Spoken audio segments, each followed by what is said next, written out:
Taxi drivers fear the London-style cabs picking up fares on Perth streets aren't safe and passengers could be at risk. They say both the brakes and seats aren't up to scratch and want an urgent safety audit.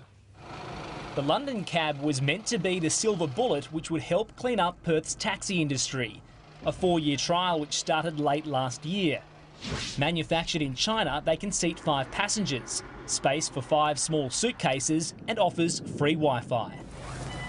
There are 80 of these cabs currently on Perth roads, with more to be dispatched soon. But over half the drivers are concerned they don't meet Australian safety standards. The drivers who spoke to 9 News don't want to be identified, but there is no hiding how they feel about the cabs. I don't know how they have got this car passed and brought it on the road. Both London cabs and the government say the cabs are up to legal requirements. You're confident if they get into the car that they're safe? Well, they meet Australian safety standards, so, as far as that's concerned, we're confident that the vehicles on the road are roadworthy. 9 News has obtained documents of a recent meeting between drivers and the Department of Transport. Officials were told more than half of the London cabbie drivers have major safety issues, including faulty speedometers, transmission issues at 60 kilometres an hour and vibrations when travelling over 100. We want this taxi to go back. Drivers say the greatest concern is the brakes. The brakes are real risky, very dangerous. You have to push them all the way to the floor to stop this car. The taxis have drum brakes. These were superseded by disc brakes in the 1970s. The drivers lent us a cab to test them. It's very slow. I've gone only at 40 kilometres an hour. I've tried to put the brake on really fast and it took a good 5 or 6 metres to slow down. You don't want to drive these cars fast.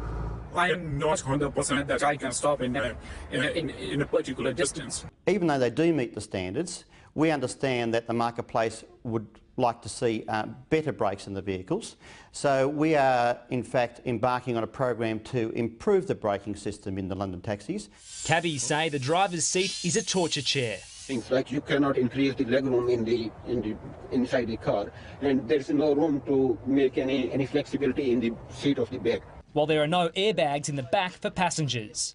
You can see these headrests are only centimetres from the back windscreen. Now, the drivers are very concerned that if a car rear-ends this taxi, its backseat passengers are in all sorts of danger.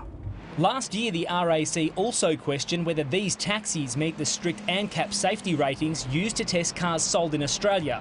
They still haven't been tested. The government's got to come out and explain exactly what due diligence they did do to ensure that these taxis were safe before bringing them into the trial. We have not done a rating. We don't see a need to do a rating. We meet the Australian design rule standards. That's the only standard we need to comply with, and we have met it. The operator says if drivers have any concerns about their taxis, he should be made aware. We want the London taxi to be the safest and the best taxi on the market. Oliver Peterson, 9 News.